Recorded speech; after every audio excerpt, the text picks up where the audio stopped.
오늘 베드로 사도는 우리 교회들에게 말씀하고 있습니다. 고난당하고 어려움 당한 초대교인들에게 베드로 사도가 영적 지도자들의 자세, 장로들의 자세는 어떠해야 하고, 또한 믿음을 가진 성도들의 자세는 어떠해야 하는지 말씀해 주고 있습니다. 먼저 1절 말씀 다시 한번 보겠습니다. 너희 중 장로들에게 권하노니 나는 함께 장로된 자요 그리스도의 고난의 증인이요 나타날 영광에 참여할 자로다 라고 말하고 있습니다. 여기서 장로들에게 권하노니 라는 말은 영적 지도자들에게 권하노니 라는 말로 받아들이시면 좋겠습니다. 목사들에게, 장로님들에게, 권사님들에게, 집사님들에게, 그리고 교사들에게, 그리고 구역장들에게, 영적 지도자들에게 말씀하시는 장면입니다. 그리고 베드로가 자신을 소개합니다. 나는 너희들과 함께 장로된 자로 라고 말하죠. 자신은 사도라고 더 높이는 것이 아니라 나도 교회의 장로다. 교회의 영적 지도자들, 영적 기둥과 같은 자들에게 권면의 말씀을 증거하고 있습니다. 그러면서 베드로 사도는 이렇게 이야기하죠. 그리스도의 고난의 증인이요. 자신을 그리스도 고난의 증인이라 라고 말하고, 장차 나타날 영광에 참여할 자다라고 말씀하고 있습니다. 우리는 이러한 마음을 가지고 살아야 합니다. 우리가 영적 지도자라면 우리는 그리스도인의 증인이요, 또한 다시 오실 그리스도와 함께 영광에 참여할 것을 믿음으로 믿고 선포하며 살아야 할 줄 믿습니다. 그 베드로 사도가 영적 지도자들인 장로들에게 권면하고 있습니다. 2절 말씀 우리 같이 한번 읽어볼까요? 2절 시작. 너희 중에 있는 하나님의 양 무리를 치되 억지로 하지 말고 하나님의 뜻을 따라 자원함으로 하며 더러운 이득을 위하여 하지 말고 기꺼이 하며. 장로들이, 영적 지도자들이 교회를 섬길 때에 두 가지 자세를 이야기합니다. 어떤 자세를 이야기합니까? 첫 번째로는 억지로가 아니라 자원하는 마음으로 해라 라고 말하죠.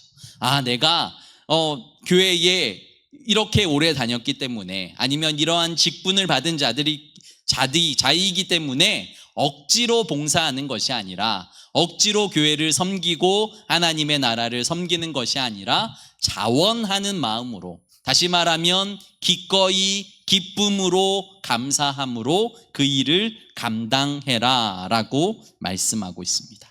그리고 또 2절에는 뭐라고 말합니까? 이득을 위해서가 아니라 기꺼이 일해라 라고 말씀합니다. 당시 그 로마의 선생들은 특별한 보수가 정해져 있지 않았습니다. 사례가 정해져 있지 않았죠.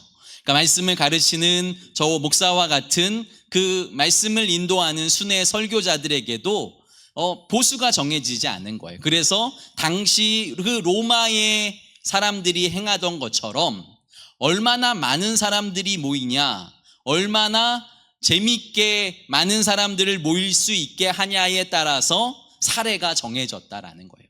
그러니까 어떻게 해야 합니까? 사람들에게 잘 보여야 하는 거예요. 더 많은 사람을 모여야 보수가 정해지니까, 사례가 정해지니까. 그러니까 재밌는 농담을 해야 하고, 무언가 사람들에게 혹하는 설교를 해야 하고, 자극적인 설교를 해야 사람들이 모였다라는 것이죠.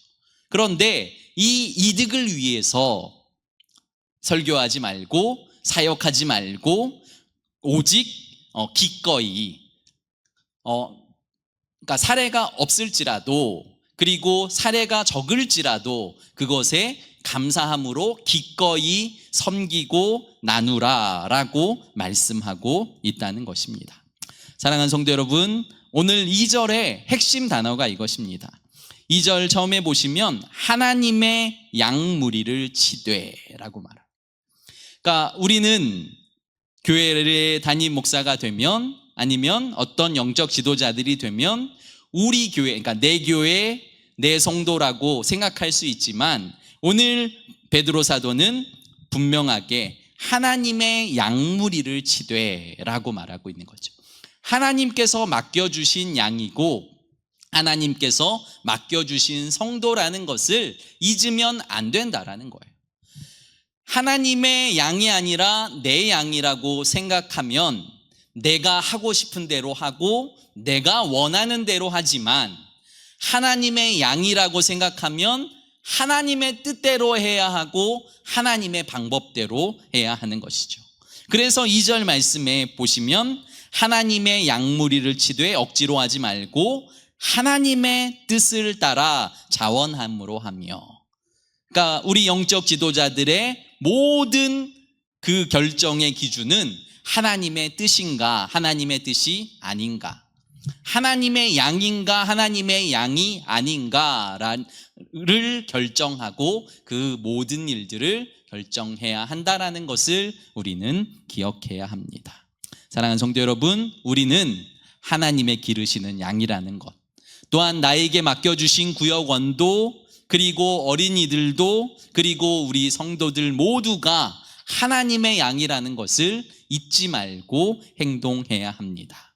그 하나님의 양이라는 것을 인정하는 영적 지도자들 어떻게 해야 할까요? 3절입니다. 같이 읽겠습니다. 시작. 맡은 자들에게 주장하는 자세를 하지 말고 양무리의 본이 되라. 영적 지도자들은 자신을 주장하지 말라는 거예요.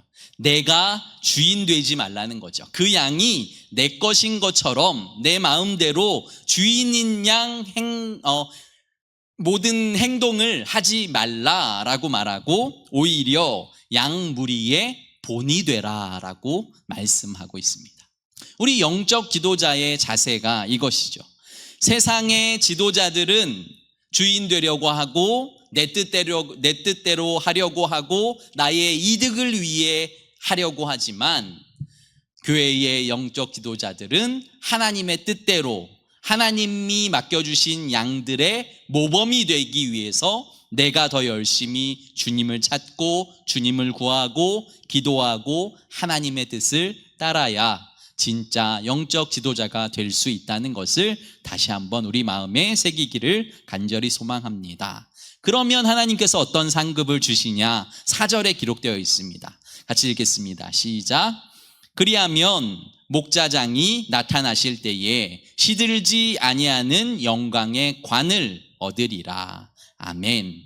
양들의 목자들을 세우셨는데, 영적 지도자들을 세우셨는데, 그리하면 목자장이 나타나실 때에, 목자들의 대장 예수 그리스도가 다시 오실 때에 라는 말씀이죠. 예수 그리스도가 다시 오실 때에 시들지 아니하는 영광의 관을 주시겠다라고 말씀하고 있는 것입니다. 당시 로마 시대에 올림픽이 열리면 월계수 관을 씌워줬습니다. 그것은 시간이 지나면 시들고 사라질 수밖에 없는 관이죠.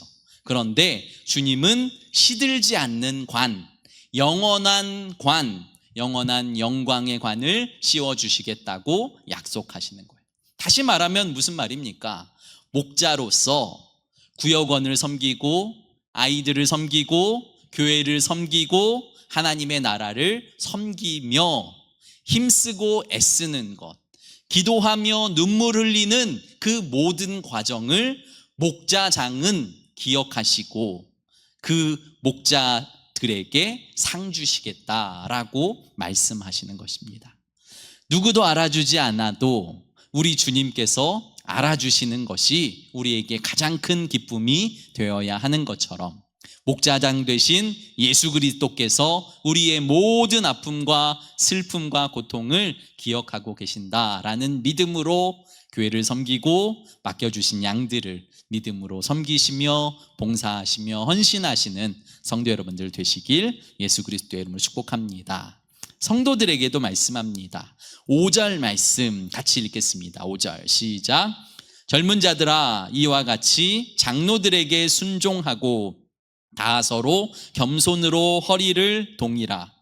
하나님은 교만한 자를 대적하시되 겸손한 자들에게는 은혜를 주시느니라. 아멘.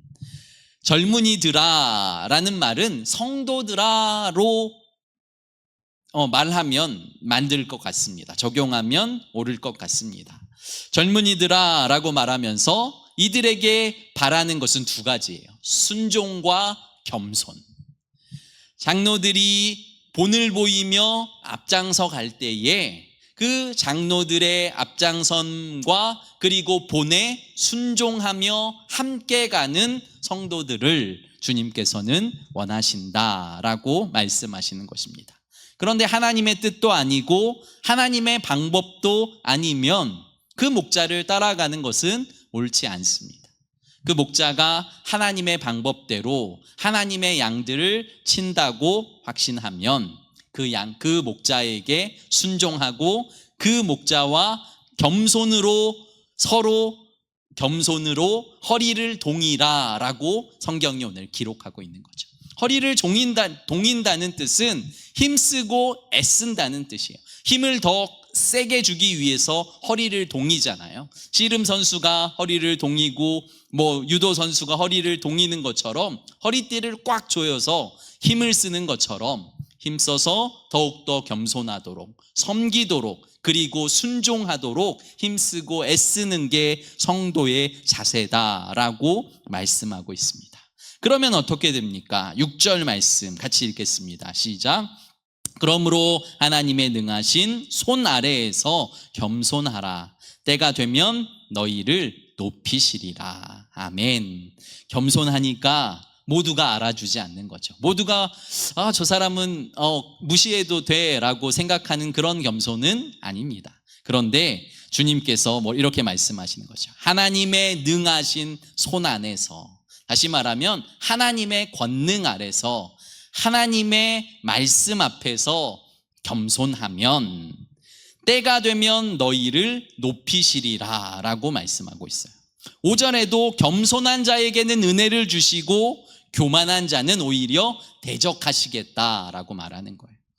하나님을 믿지만 교만한 사람들이 많다는 거죠. 교만한 사람은 하나님이 미워하신다. 겸손한 자를 하나님은 은혜를 베푸시고 저들을 오히려 높여주시는. 그러니까 교만한 사람은 자기가 자기를 높이잖아요. 그런데 그 사람은 오히려 하나님이 대적하시고 자신을 낮추고 겸손하게 행하는 사람을 하나님은 높이시고 저들에게 은혜를 베푸신다라고 말씀하고 있습니다. 이 태도가 우리의 태도가 되어야 합니다. 마지막 7절 말씀 함께 읽겠습니다. 시작. 너희 염려를 다 주께 맡기라. 이는 그가 너희를 돌보심이라. 아멘. 장로들에게 말하는 거죠. 영적 지도자들에게 말하는 것입니다. 너희 염려를 다 주께 맡기라. 왜냐하면 주님이 돌보실 것이다.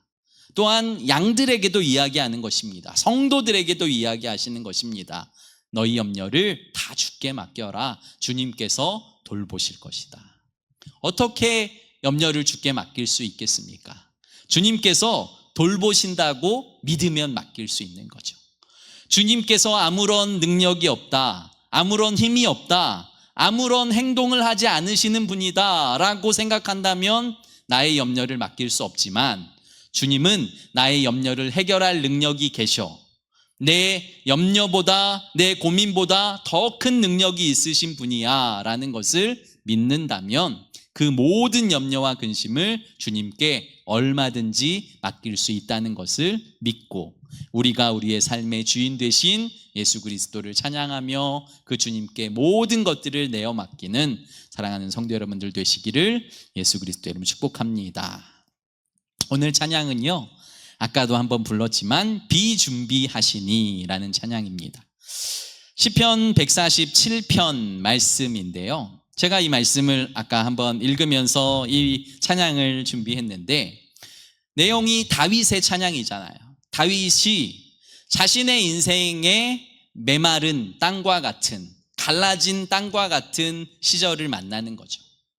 영적으로 메말라서 아무것도 느껴지지 않고 아무것도 보이지 않는 시간을 만나지만 다윗의 고백은 주님께서 비를 준비하신다라는 고백입니다.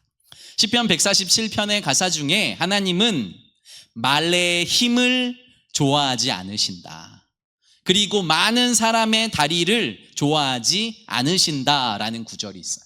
무슨 말입니까? 세상은 말의 힘, 그러니까 전쟁에 필요한 그 힘을, 사람의 힘과 능력을 의지하지만 하나님은 그것을 의지하는 자들을 좋아하지 않으신다. 사람의 다리, 수많은 사람, 얼마나 많이 모이냐, 얼마나 많은 사람들이 순종하냐, 모이는 곳이냐, 그것이 중요한 것이 아니라 주님께서는 한 사람의 경외하는 사람, 한 사람의 순종하는 사람, 주님께서 오늘 비를 준비하실 거다. 내 메마른 영혼을 주님께서 비로 적시고 새롭게 하시고 은혜롭게 하실 것이다 라는 믿음을 가지고 다윗이 이 시편 147편을 썼습니다. 오늘도 우리가 이 찬양을 함께 나누었으면 좋겠고, 나오세요. 네, 이 찬양을 함께 나누었으면 좋겠고, 이 찬양을 통해서 내 인생에 주님 비를 주십시오. 성령의 단비를 주십시오. 은혜의 단비를 주십시오. 그리고 말씀으로 충만케 하시고 하나님의 말씀 가운데 온전히 설 수 있도록 축복해 주십시오 라는 믿음으로, 신앙의 고백으로 찬양하기를 간절히 소망합니다.